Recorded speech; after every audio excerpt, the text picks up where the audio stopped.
Hey all, Vintage Welder Works here. So the title on this thing was what's the deal with Airco welders? See, folks will find, they'd be out there searching for a big, AC/DC stick welder for the garage or the shop, ranch, what have you, and they'll find these Airco machines. And there's a lot of them out there.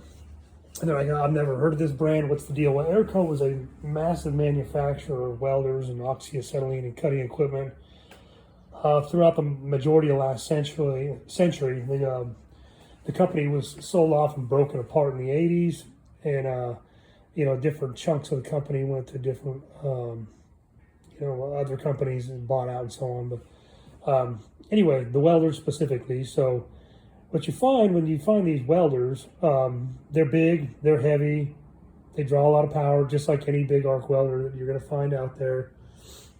But bottom line is, the majority of them were built by Miller.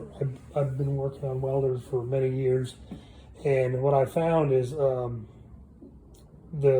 Aircos, the Bumblebees, the Heliarcs, and the other different weird names they put on them, they all correspond to one of their Miller counterparts.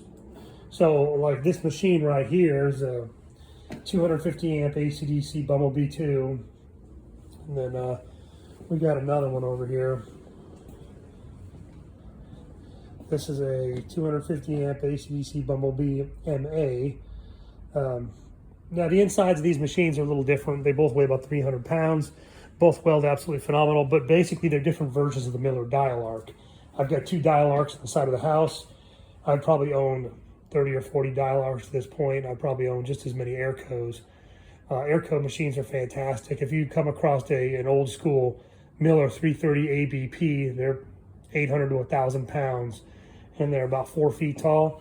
The corresponding Airco is usually a big Airco Heliarc, and then they got some other acronyms on the back of that. But again, you're going to find these things just a straight AC/DC stick welder like this. Sometimes you'll find these, they're a little bit longer, and they'll have the high frequency ability on them, which is basically, an on and off, the high frequency start or continuous, but they won't have the rheostat to adjust like with a foot pedal. And then you find the big Heliarcs with a foot pedal, just like you would find on the Miller 330 ABP. So don't fear the Aircos. Give them a chance. If you're not sure, what's going on with them, you can crack them open. But you can buy one, or you can get the data off of it from the seller and contact Miller. And most of the time, Miller can walk you through on when the machine was made and what it's similar to in the Miller lineup. So great machines, they weld fantastic, they're easy to work on. Build a cart, throw some leads on it, and have a good time if you get a hold of one. They're generally half the price of a Miller if you find one. Thanks.